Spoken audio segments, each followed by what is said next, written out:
Bismillahirrahmanirrahim. Assalamu alaikum wa rahmatullahi wa barakatuhu, and welcome to another episode of In His Own Words.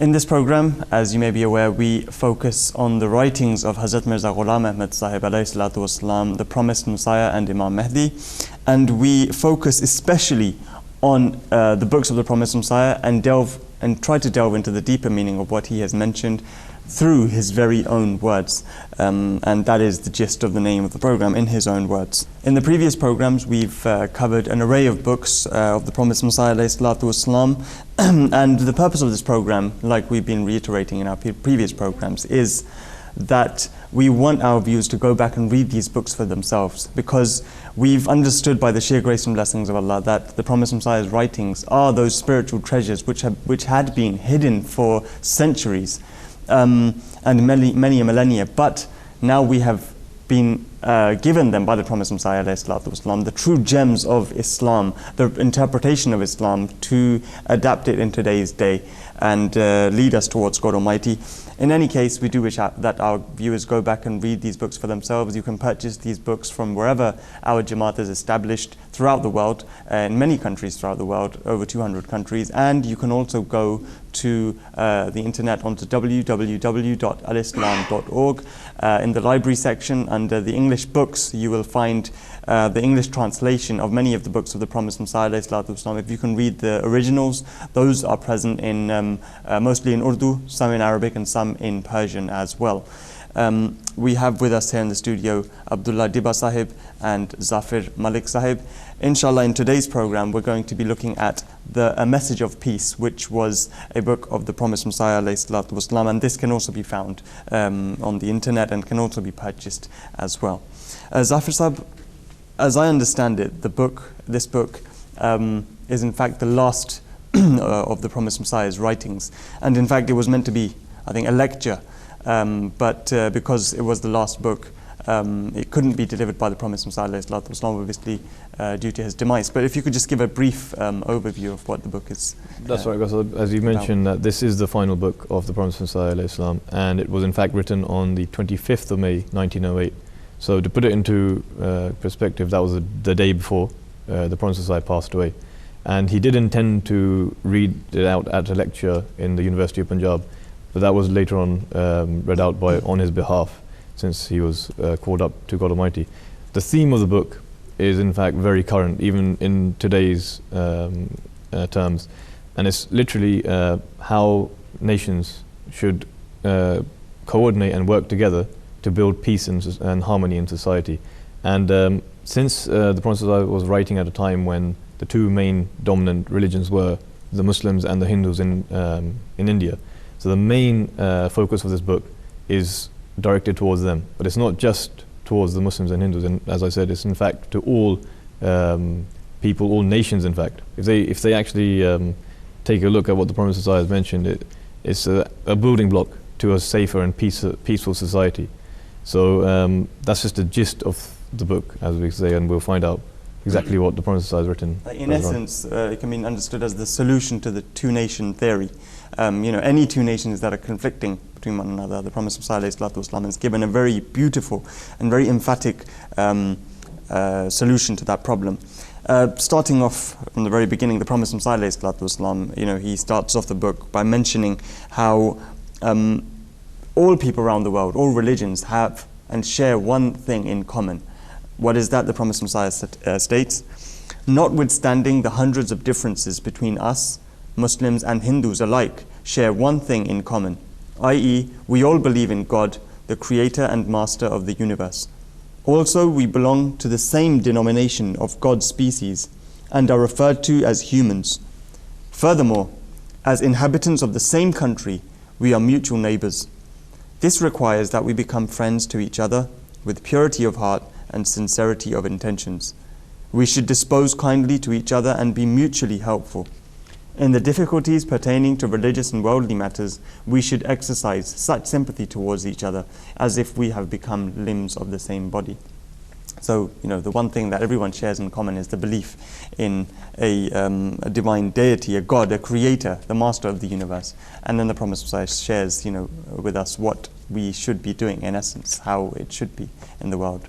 Exactly, and because the Promise of Silas, as Zafir was rightly mentioned, is mainly focusing on the two main religions in India at that time, Hinduism and Islam. And obviously it would be right for him to focus on the subject of God, which obviously all nations have in common, but these are two religions that do accept the existence of God, like all religions are meant to. And he talks about the common factors, between people in general. And he writes, "My countrymen, a religion which does not inculcate universal compassion is no religion at all. Similarly, a human being without the faculty of compassion is no human at all. Our God has never discriminated between one people and another. This is illustrated by the fact that all the potentials and capabilities which have been granted to the Aryans have also been granted to the races inhabiting Arabia, Persia, Syria, China, Japan, Europe, and America. The earth created by God provides a common floor for all people alike, and his sun and moon and many stars are a source of radiance and provide many other benefits to all alike. Likewise, all peoples benefit from the elements created by him, such as air, water, fire, and earth, and similarly from other products created by him, like grain, fruit, and healing agents, etc. So again, this is something that the same God has given to everyone in general before specifying a certain nation or certain people. He's showing that we all share the same God in the same way. And it seems like the Promise of Silas laid a foundation that to start off, because he's trying to bring about a peaceful society, to bring about a reformation and reconciliation. I think the fundamental fact that he's drawing our attention to very early in the book is that to believe in one God, that's your commonality between all both religions. So in fact, come back to that stage as well. And again, he further writes, and I quote, that, "Friends, take it as certain that if either of our two nations would not treat God's attributes with respect and will not shape its conduct in accordance with the conduct of God, then that nation will soon be wiped out from the face of the earth. Not only will it destroy itself, but it will also jeopardize the future of its generations to come. The righteous of all ages have testified that following God's ways works like an elixir for the people. Moreover, the survival, both physical and spiritual, of human beings depends on the same eternal truth, that man should follow the virtuous attributes of God, who is the fountainhead of all that is essential for survival." So he's emphasizing that truly the survival of both nations, in fact, lies in the attributes of God and trying to follow his commandments as well. So this is the introduction to the book, and this is what the Promise of Silas was, how he's paving the way for the actual content of what he's about to mention. But just before that, immediately following on from this, the Promise of Silas refers to the verse, Alhamdulillahi Rabbil Alameen. That is, Surah Fatiha, which literally means that all praise belongs to Allah, Lord of all the worlds. Alameen literally meaning worlds. And the Promised Messiah talks about this word, of how the Lord of all the worlds, it bears the universality of God. Islam is the one religion that actually promotes the universality of God. The Promised Messiah states, the word Alam comprises all different peoples, all different ages, and all the different countries. The commencement of the Holy Quran with this reference was designed to counter the views of such people as attempted to monopolize God's unlimited providence for their own nation, and imagined that the other nations did not belong to God, or that having created these other people, God discarded them as being of no consequence, or else perhaps they were shelved to oblivion by Him, or, God forbid, they were not even created by Him. So when you're promoting a God who is only specified to a certain locality, which obviously religions in their own time, they came to certain locations, and the Promised Messiah, goes on to talk about this. When you're promoting such concepts in the present day, when the world has become ultimately a global village, then you're going to be naturally raising questions that, well, what was special about you that He didn't come to us? And what's, not vice versa. Why did He just come to us and why didn't He come to you? So, this question, and the Promised Messiah is saying that God cannot be monopolized. Whoever monopolizes Him, today that question will be backfired onto him. But it's an interesting point though, Qaasid, because if you think about it, all religions have this certainty, a certain aspect apart from Islam. And I'll mention why. Because, for example, Hindus, they say that revelation God revealed His words to the rishis, and at that point revelation stopped. Then if you come to the Christians, so obviously they don't believe in Jesus or anything of this sort, but the Christians say that whoever they believe beforehand, the revelation stopped at Jesus. And again, it's only Islam really that states that all prophets and all books were actually from the same God. And there's a really interesting, very small argument that the Promise of Silas presents here, and that's, I'll just mention it, that impossible as it is, yet by way of argument, let us assume that Jesus alayhi salam did claim to be God. In that case, for Him to confine His beneficence to such a small circle as to the house of Israel does not behove the magnanimity of God. Had He been God, or was He God only for the house of Israel to exclusion of all other nations? He is known to have suggested that He had no concern for those who did not belong to the house of Israel.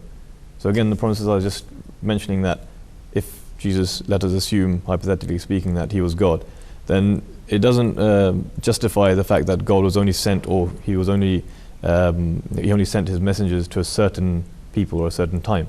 What about all the other millions of people around them, and the people who weren't even around at that time?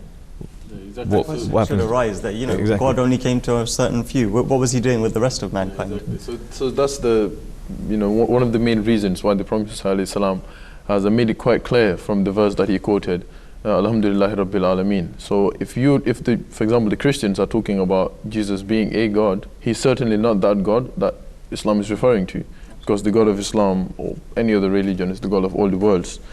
And he writes, therefore, according to the beliefs of the Christians, the institution of revelation and communion with God ended with Jesus Christ, peace be upon Him, as though a seal had been set on the institution of revelation from God. Unfortunately, the Hindus of the Arya sect also entertain a similar belief. Like the Jews and Christians who restrict the institution of prophethood and divine revelation exclusively to their people and deny the honor of divine revelation to others, the Aryas also, unfortunately for the human race, have adopted the same doctrine. They too believe that the blessing of divine communication has never bestowed to any people outside the domain of the Aryan race. So the same problem that the people of Israel faced is the same thing that the Promise of Silas is addressing, even among the Aryas, which is a sect of Hinduism. They also believe that God is for them in their own language, and that's it. So he's trying to refute that whole concept and saying that God is a universal God.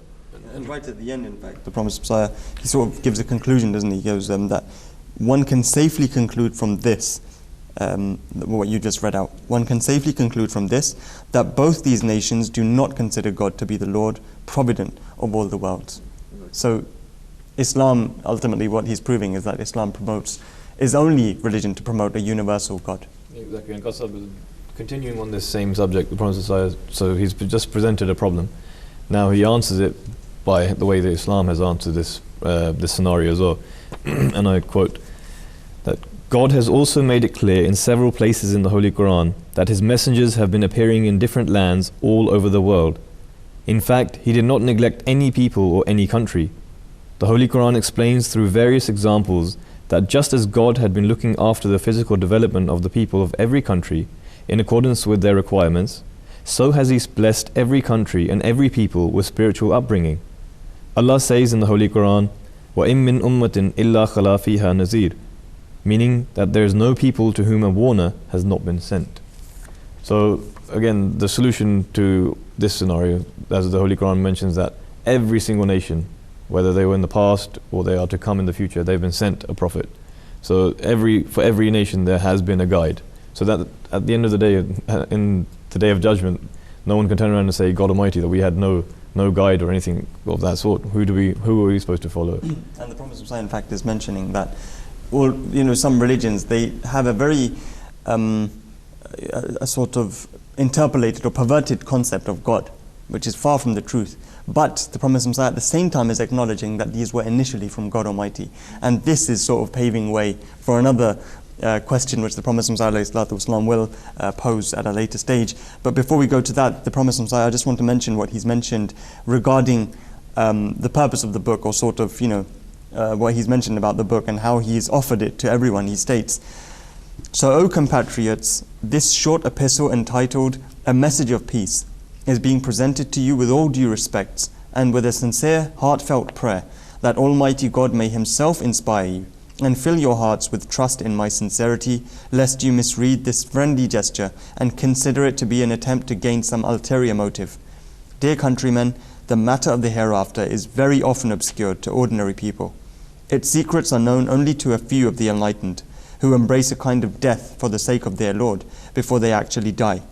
The goodness of this world, on the other hand, is easily recognized by any man with vision and wisdom.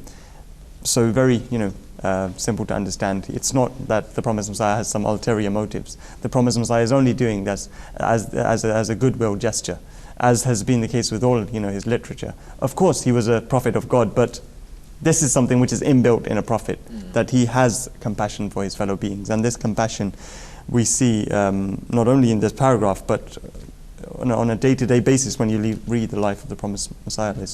Exactly, and right after that, the Promised Messiah, after of course talking about the purpose of this book, he then calls everyone to the same ground, as he called them to the issue of God and the purpose of why he's been writing this book. He then says that there are many problems, there are many issues that people face, nations face, that seem not to be solved. Maybe there seems to be no solution to them. But the issue of unanimity, when you come to one ground and agree and try to listen to each other, then those big problems turn out to be solved even in a more easier way than it could have been thought. So the issue of unanimity is what the Prophet ﷺ raised afterwards, the power that it has in itself. And he writes, "The Hindus and the Muslims are two great nations inhabiting this country. It is hard to believe that either of the two, for instance the Hindus, would one day gain total domination over the Muslims and turn them out of this country altogether. Likewise, it is not possible for Muslims to expel the Hindus from their homeland.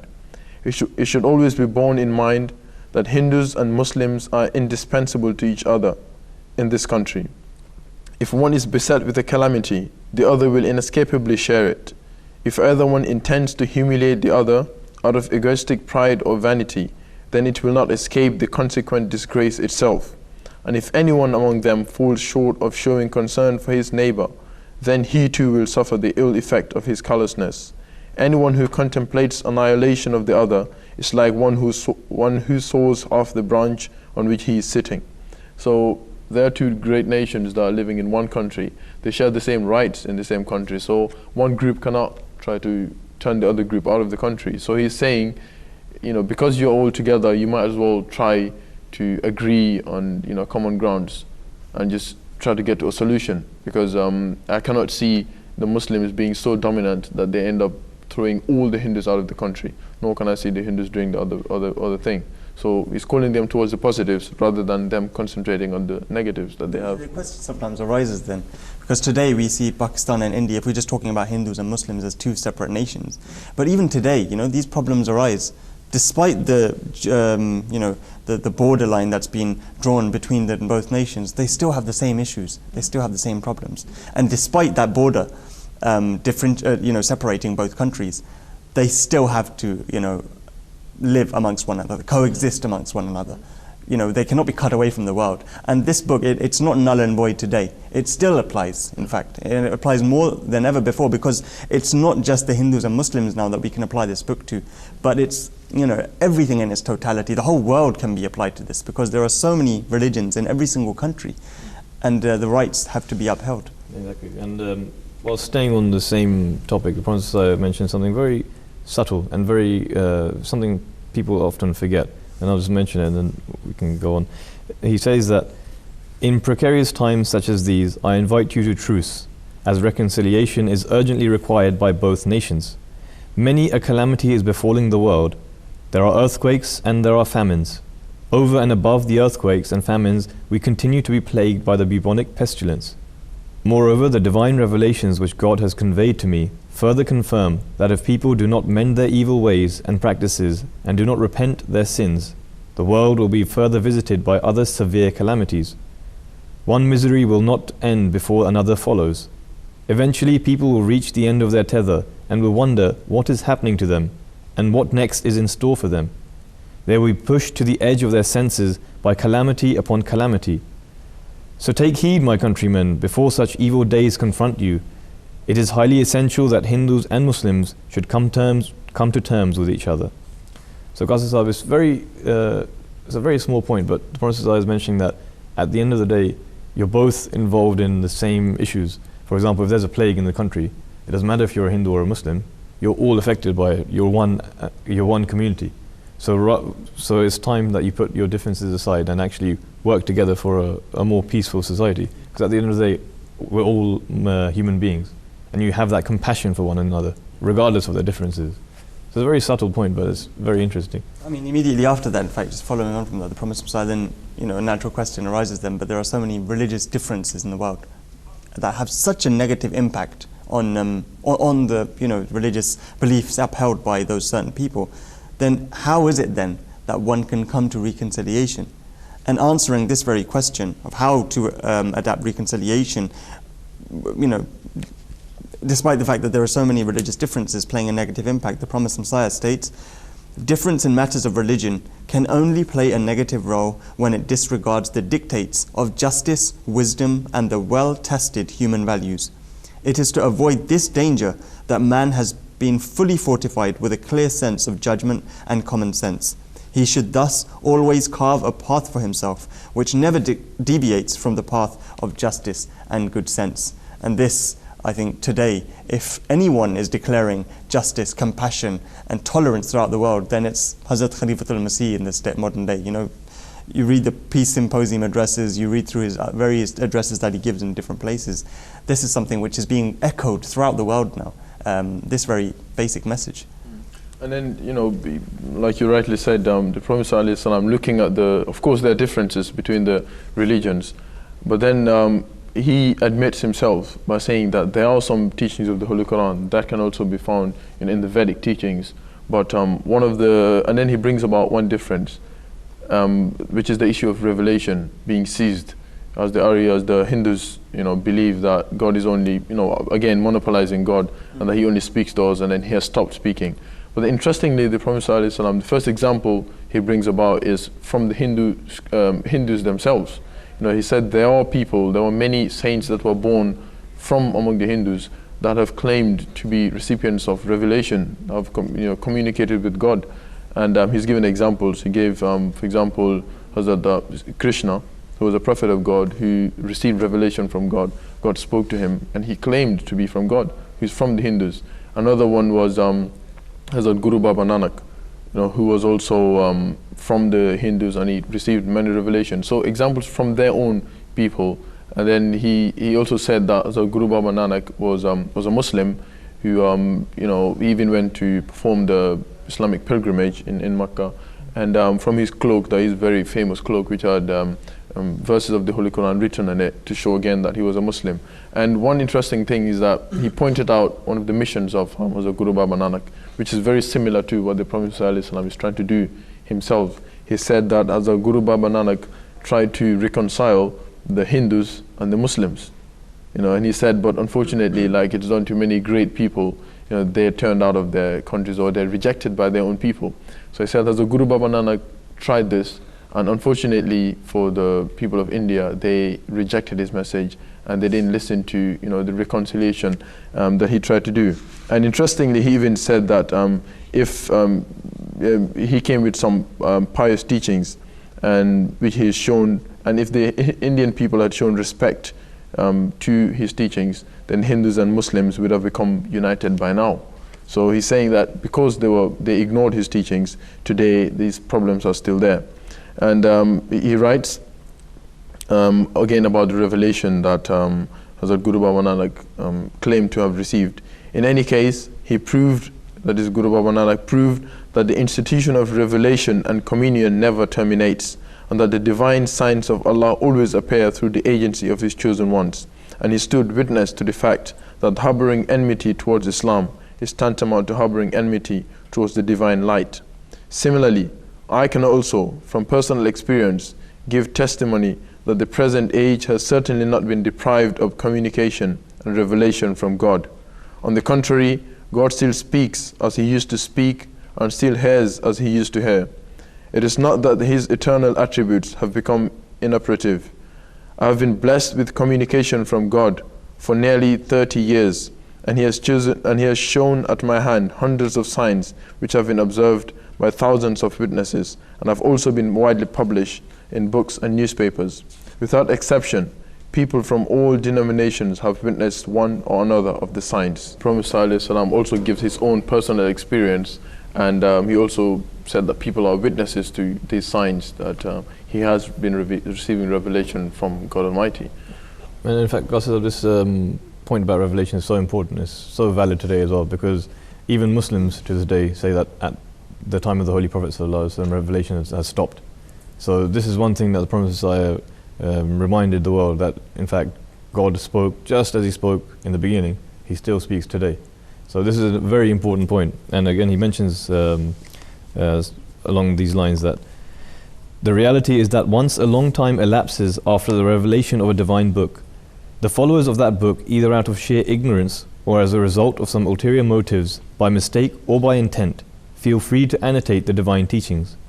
Because these annotators are of divergent views, so with the passage of time, hundreds of denominations are born out of one. So again, after time elapses, people then change the teachings and views according to however they wish, or perhaps after time, innovations creep up into religion. And so that's why we see a religion that, as we say, for example, that Hinduism was once a divinely revealed religion, but the practices today are completely contrary to Islam. So, but then we believe that it has been sent by that same God. So again, this was another important point as well, the promises I mentioned. Right, absolutely. And with that, we come to the conclusion of our program. But just before we leave you, I'd like to just leave you with one excerpt of the Promise of Silas, just following on from the topic. The Promise of Messiah talks about the reason for why there is so much religious indignation and passion, or a sense of honor for your religion. The Promise of Messiah analyzes, he states, "For a long time it so happened that a people remained hidden from others, and one country remained concealed and veiled from the other, to the extent that the scholars of the Arya faith used to believe that there was no inhabitation beyond the Himalayas. When God lifted the veil, it was already too late for them to mend. By this time they were already fixed in their prejudices. All the false distinctive features which people had attributed to their own revealed books, divines and messengers, had become deeply rooted in their hearts, and had become permanently fixed like the etching on stones. Each people had the same misconception that God's capital was situated in their country. Savage behavior was predominant among most of the people of that age. Hence, to them, the sword seemed a natural instrument for settling accounts with those people who dared to oppose the old order. Who then would dare to cool down their self-aggrandizement to create an atmosphere conducive to mutual peace?" With this, we conclude our program. The Promised Messiah is talking about how at one time the world couldn't even see beyond its own borders, which made the country or made that specific locality, but now the world is a global village, and we have become so close to one another that this book becomes even more imperative as it was as ever before. This book, as we've mentioned, you can go to read this for yourselves. This is present on the internet with the website we gave, www.alislam.org. We do recommend that you go and read it for yourself. From all of us here, until next time, Assalamu alaikum wa rahmatullahi wa barakatuh.